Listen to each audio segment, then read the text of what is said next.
Charts do's and don'ts. In this video, we will learn about do's and don'ts of charts.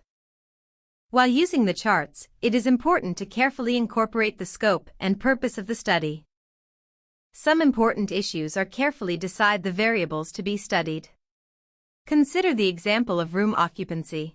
Data could relate to the number of rooms or the revenue generated. A strategically planned differential pricing system could ensure good room occupancy.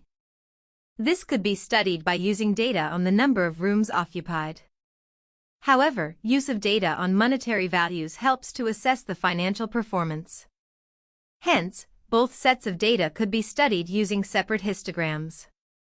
To further illustrate the link between data collection and chart construction, let us consider the example of diameters of wires.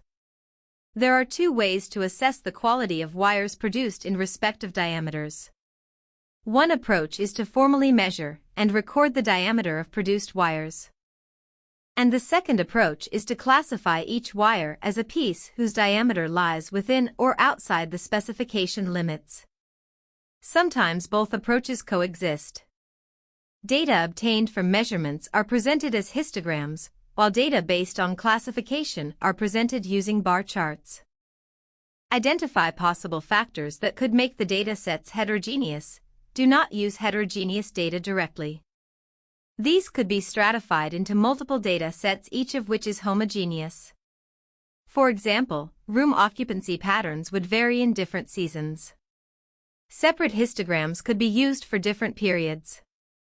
Outliers in the data set should be identified and possibly be eliminated to draw error-free conclusions.